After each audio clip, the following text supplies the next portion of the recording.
क्या आपने कभी महसूस किया है कि आप बाहर से शांत हैं लेकिन अंदर एक शोर है जो हर बात पर सवाल करता है, हर चुप्पी में चिल्लाता है। मैं भी बिल्कुल वैसी ही थी। फिर एक दिन उस शोर से मिलने का फैसला लिया। आयरलैंड के एक शांत कोने में 10 दिन की विपासना साधना के जरिए 2022 में अपने एक मैनेजर और मेंटर से विपासना के बारे में पहली बार सुना। जब उन्होंने विपासना किया तो उनका ये मानना था कि मुझे भी ये पसंद आएगा।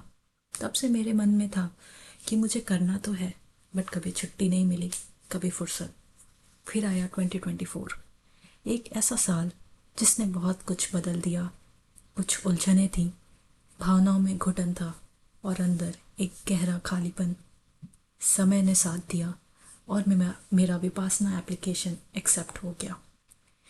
तो प्रोसीजर ये है कि आपको कुछ 3 महीने पहले एक फॉर्म फिल करना होता है, कुछ डिक्लेरेशंस करने होते हैं हेल्थ रिलेटेड और पर्सनल सर्कमस्टांसेस पर।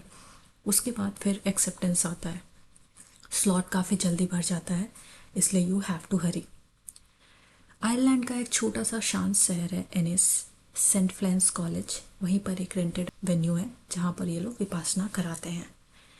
तो विपासना कोई धर्म नहीं है, ये एक सीधी साधना है, खुद को बिना किसी डर, बिना किसी बहाना के देखने की। 2500 साल पहले भगवान बुद्ध ने इसे आत्मशुद्धि के एक रास्ते के रूप में सिखाया था और आज इसे एसेन गोनका जी ने संसार भर में निःशुल्क फैलाया है। तो विपासना हमें ये सिखाता है कि हर भावना, हर दर्द, हर अनुभव अनिश्चय है, यानी कि टेम्पररी। हर प्रतिक्रिया देने से पहले हमें थोड़ा रुकना है। अगर आप वो पॉज ले लेते हो तो आप कभी रिएक्ट नहीं करते। दिनचर्या की बात करें तो हर दिन लगभग एक जैसा था। तो सुबह 4 बजे उठना, दिन भर 10 घंटे का ध्यान, 2 बार भोजन और कोई बातचीत नहीं। ना फ़ोन, ना किताब, ना आई कांटेक्ट। बस आप, आपकी बेचैनी और आपका मौन। पहले 3 दिन शरीर ने रोया, चौथे दिन मन ने, लेकिन 5वें दिन मैंने खुद को देखना शुरू किया। विपासना 2 चरणों में सिखाई जाती है। पहली आनपान, उसमें सिर्फ सांसों को देखना होता है धीरे धीरे, जिससे कि मन शांत हो जाता है। जब आप इनहेल करते हो तो आपको कॉन्शियस रहना है। इस प्रोसेस में कई बार ऐसा होगा कि आपका मन आपको भटका देगा, दूसरी चीज़ों में ले जाएगा, लेकिन जैसे ही आपको याद आए, आपको अपना फोकस फिर से अपनी सांसों पर करना है। कुछ दिन जब आप ऐसा करते हैं तो आपको दिखेगा कि आप नॉर्मल टाइम में भी ज़्यादा कॉन्शियस हैं। आप फील कर पा रहे हैं कि अच्छा अभी आपने इनहेल किया और अभी आपने एक्सेल।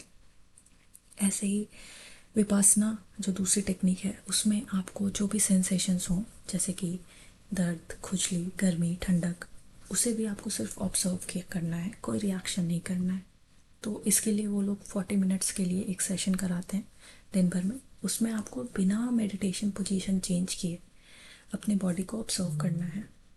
शुरू में आपको दर्द महसूस होगा, आपके पैर टाइट हो जाएंगे, आपको लगेगा कि पैर को अगर मैंने पोजीशन चेंज नहीं किया तो पैर कट जाएगा। लेकिन अगर आप रेजिस्ट करते हैं तो धीरे धीरे आपको रियलाइज़ होगा कि वो दर्द गायब हो जा रहा है।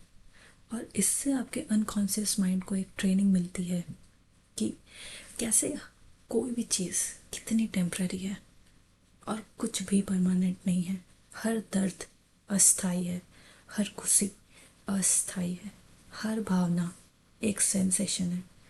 तो अगर आप बस पॉज ले लें तो आप कभी भी रिएक्शन नहीं करेंगे, आप मुक्त हो जाएंगे। मेरे भीतर बहुत सी शिकायतें थी। मेरे साथ ऐसा क्यों हुआ, उसने मेरे साथ ऐसा क्यों हुआ, क्यों किया। और शायद हर इंसान के अंदर ये सवाल होते हैं। और मैंने ऑब्ज़र्व किया कि दिन भर के जो भी सवाल मेरे मन में उठते थे वो गोयनका जी के वीडियो डिस्कोर्स से उसके सारे जवाब मुझे मिल जाते थे। दिन भर के मेडिटेशन सेशन के बाद शाम में लगभग 1 घंटे का डिस्कोर्स होता था। उसके बाद एक फाइनल मेडिटेशन सेशन होता था, जिसके बाद 9:30 तक हम लोग सोने चले जाते थे। एक दिन गोयनका जी ने अपने डिस्कोर्स में समझाया कि हम हमेशा अपने दुख का ब्लेम दूसरों पर डालते रहते हैं, उसकी वजह से ये हुआ वो हुआ। पर आपको ये समझना होगा अगर कोई व्यक्ति बाकियों के लिए ठीक है पर सिर्फ आपके लिए बुरा है, तो आप ये सोचो कि शायद कोई प्रॉब्लम आपके अंदर भी हो सकती है। वो बात दिल में तीर की तरह लगी। मुझे लगा जैसे किसी ने मेरे विक्टिम माइंडसेट को जब छोड़ दिया हो। उस दिन मैंने जाना कि मेरी सफरिंग की जड़ मैं ही हूँ, मेरे एक्सपेक्टेशंस, और कोई नहीं। और पेन और सफरिंग की रिस्पॉन्सिबिलिटी जब तक आप खुद नहीं लेते, आप हमेशा ब्लेम करते रहोगे और लाइफ लॉन्ग परेशान रहोगे। फिर आप कभी मुक्त हो ही नहीं सकते। एक और दिन की कहानी है जो गोयनका जी ने सुनाई थी, जो मुझे आज तक याद है। कि एक बार बुद्ध एक गांव में रुके हुए थे। वहाँ एक व्यापारी रहता था जिसके बच्चे भी बुद्ध की संगति में आ गए थे, जिससे व्यापारी को बहुत नुकसान हुआ। उसको लगा कि अब तो मेरा धंधा कौन संभालेगा। एक दिन व्यापारी बुद्ध के पास आया और उन्हें अपशब्द कहने लगा। जब वो शांत हुए तो बुद्ध ने उसको अपने पास आकर बैठने को बोला। फिर बुद्ध मुस्कुराए और बोले, तुम बड़े आदमी हो, लोग तुम्हारे घर आते होंगे तो गिफ्ट तो लाते होंगे। व्यापारी बोला, हाँ। बुद्ध बोले, अगर गिफ्ट पसंद ना हो तो तुम क्या करते हो? व्यापारी ने बोला, नहीं लेते, उसको वापस कर देते हैं। तो बुद्ध ने बोला, आज तुम मेरे पास एक अतिथि की तरह आए हो और जो अपशब्द तुम लाए हो वो गिफ्ट में स्वीकार नहीं कर सकता। तुम इसे वापस ले जाओ। उसी दिन मैंने सीखा, लोग क्या कहते हैं वो उनके कर्म है, उनकी सोच है।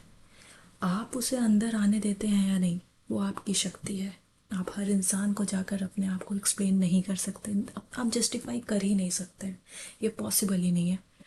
तो जो आपके बारे में जो सोच रहा है, जो बोल रहा है, जो समझ रहा है, समझने दो ना। आप उसको अपने मन में मत बैठाओ।